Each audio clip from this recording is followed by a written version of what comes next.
Hello, hello! Aujourd'hui, c'est vidéo à 4 pattes.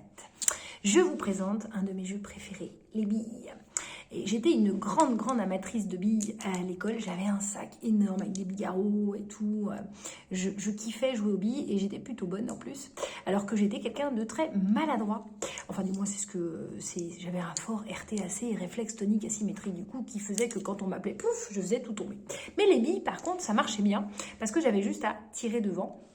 Et en fait, l'avantage des billes, ça va être pour l'enfant, déjà de travailler différents gestes. Parce que les billes, on peut jouer comme ça, donc je vais vous faire une petite vidéo, ou on peut jouer aussi, j'ai vu des enfants, alors je vais peut-être avoir un petit peu plus de mal, mais voilà, avec le pouce et l'index, en faisant une espèce de mouvement du pouce vers le haut. Je préfère ce mouvement-là, qui va travailler plus la pichenette.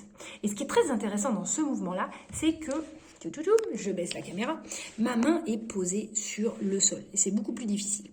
Donc, ce que je vais faire aux enfants, c'est plusieurs postures. Nous avons la posture du coq. Le coq, vous voyez, il a une crête. Hop. Et donc, je vais jouer et tirer. Alors, hop, attendez voir, je me mets comme ça pour que vous voyez bien. Désolée, hein, mais la version couchée, c'est pas évident. Vous voyez pas ma main? Voilà, c'est ça. Donc ici, je vais poser mes doigts, je vais fixer mes doigts au sol et je vais pousser et tirer. Et en fait là, ma bille, elle part tout droit, normalement. Sauf que si je fais trop fort, piou, elle va partir à droite. Et c'est très intéressant, donc on va jouer en fait à viser une autre bille. Donc une bille qui est sur le circuit. Voilà, je me mets comme ça, je pense que vous allez voir. Voilà, hop. Tac. Et donc ici, je vais regarder la bille que je dois viser et taper dedans.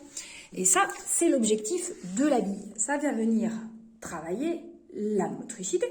Ça va venir travailler pas mal de réflexes. Il faut pour ça être en posture accroupie ou carrément couché au sol. Ce qui est très important, c'est que la main soit posée. Donc on a la posture du coq. Et des fois, je travaille aussi avec la posture du petit lapin. Hein. Donc, je peux aussi aller taper avec mon annulaire. Donc là, c'est plus le petit lapin, vous voyez, parce qu'il a 2 oreilles. Ça ressemble plus à un lapin. Et donc, je peux aussi jouer et m'amuser à taper avec mon annulaire. En fait, je peux m'amuser à taper avec tous mes doigts. À partir du moment où je travaille ma motricité, pourquoi pas.